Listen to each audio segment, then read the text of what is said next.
633.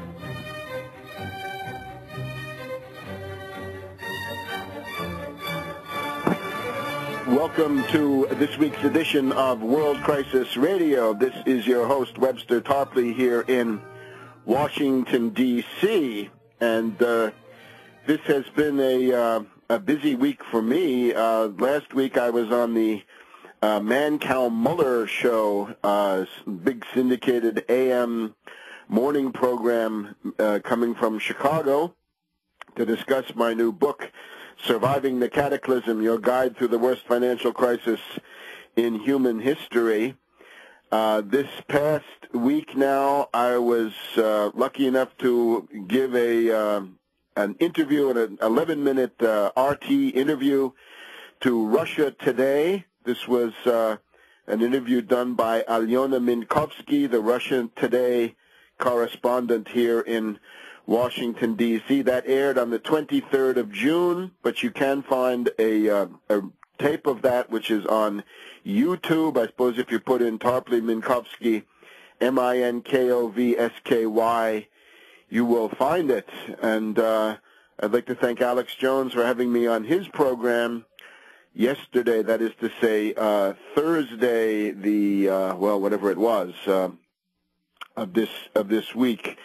Some other radio also in the works, and this often revolved around the Obama questions, but also around economic policy. Surviving the Cataclysm, Your Guide Through the Worst Financial Crisis in Human History. We're going to do a segment later on the question of the bank holiday of 1933 and the rumors spread by some newsletters that there's going to be another bank holiday. Let me just tell you, I don't think a bank holiday right now is in the offing. I think Obama's doing everything possible to prevent the shutdown of the big zombie banks, the 16 out of the 19 top money center banks that are bankrupt. And they're bankrupt, of course, because of derivatives.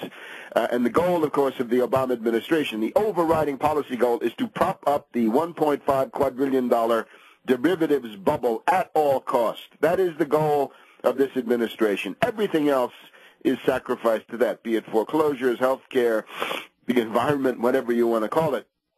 So that's coming up later on. Let's now, however, rush right to Iran. We see that the CIA color revolution, people power coup, the Velvet Revolution planned by the various centers of imperialist interference and meddling seems to be breaking down. Too early to give a final verdict on this, but it has not taken off in the way that some of these have. This is looking more like the abortive Cedars Revolution in Lebanon, where you had the rich golden youth of Beirut, right? The golden youth of the wealthy families of the Christian Maronite community came out in their BMWs and Mercedes-Benz, if not Ferraris, Lamborghinis, and Maseratis, to tell the Western correspondents how much they were hurting.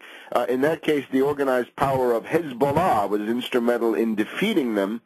This one looks like it's going the same way, because the golden youth, the rich elitists of North Tehran, the desperate housewives of North Tehran, and the swarming adolescents, rent-a-mobs and dupa-mobs, recruited from the University of Tehran and other universities. The only action they've been able to show in other cities, you know, they show you Shiraz, they show you Isfahan, and if there's anything at all, it's just some students. And this is not enough, as we've seen repeatedly over the past 40 years. So this entire pattern seems to be inadequate, and it seems to be failing. There's also now the question of reality necessarily coming back in, despite the best efforts of the Anglo-American media whores who are trying to sell this. It looks like the coup is not going to go over. We've had this very interesting attempt by the Anglo-American media to do what they always try to do, which is to put a face on this, right? The sort of little people approach. You'll remember the incubators of Kuwait, right? The Iraqi army accused of tearing babies out of the incubators in Kuwait City, and remember her, that witness in the Congress turned out to be the daughter, or was it the niece, of the Kuwaiti ambassador. She was a complete shill and plant. Then we've had the question of Jessica Lynch, her story that was used to popularize the first attack on Iraq in 2003. That turned out to be a tissue of lies. And now we have the story of an unfortunate young woman by the name of Nida in Iran. This has been taken up now by the Twitterized Wall Street-controlled media, from CNN to MSNBC to the BBC, of course, the BBC leading the charge, the BBC Persian television service.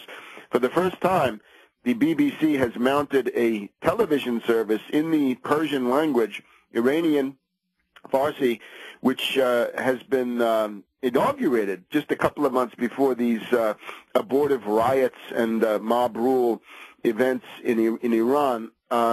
There is no Iranian ambassador to the U.S. It's hard for the Iranians to counter some of these arguments because they have no ambassador in Washington. They do have an ambassador at the United Nations, but in this case it's the Iran ambassador to Mexico who has spoken up, and he's essentially said, well, this might have been a provocation by the CIA. You send in some provocateurs, right, in this case maybe a sniper, dressed up as an Iranian Revolutionary Guard or dressed up as a Basij militiaman or a black-clad riot policeman, and then you kill somebody. And then you make that into a media event. This argument is absolutely plausible. There's nothing scandalous or outrageous about that. My God, haven't we been through the entire 9/11 debate and these other examples that I've just given? So that's certainly possible. And the Iranian ambassador to Mexico, you can find this on CNN. He was interviewed by a horrified Wolf Blitzer who couldn't believe that anyone would think that the CIA would ever do such a thing. And this, of course, is just crazy. You can see that he also says that the goal is to destabilize the regime, and he also accuses the CIA of fomenting the other nationalities. And we've talked about this repeatedly on this program, because it's not just Persians, Iranians in there.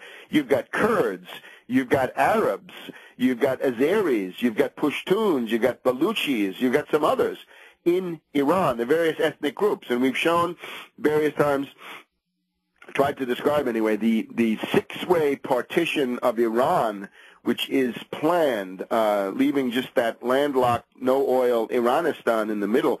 In particular, we've talked about the Arabistan, the Ahvaz Liberation Front, or indeed BP, British Petroleum Liberation Front, the desire to detach the oil province along the, what can we say, the northwest, well, hard to describe this, but the Iranian coast along the Gulf, along the Persian Gulf or Arabian Gulf, as you want to call it. That is the Karg Island oil refinery, the Karg Island tanker terminal, the Abadan refinery, and various oil fields. And the British have got an active group of terrorists in there who are blowing people up left and right. Some very spectacular attacks and some very spectacular hangings that have been done later on by the Iranian regime. None of this, of course, means that you're endorsing Ahmadinejad, but the general rule here is don't interfere in the internal affairs of sovereign states. That used to be called the good neighbor policy. That was Roosevelt's policy towards Latin America. If it had not been for the good neighbor policy, you would have had a whole lot more pro-Nazi and pro-fascist action going on in Latin America. That might have turned into a whole new front in the Second World War. The fact that it did not was due to the forbearance of Roosevelt and some others. Don't go in there. Don't do it. And again here, if you want to stay out of big trouble, stop meddling and interfering in the internal affairs of sovereign states. We'll have a couple of words more about Iran and then rush on to other topics when we return.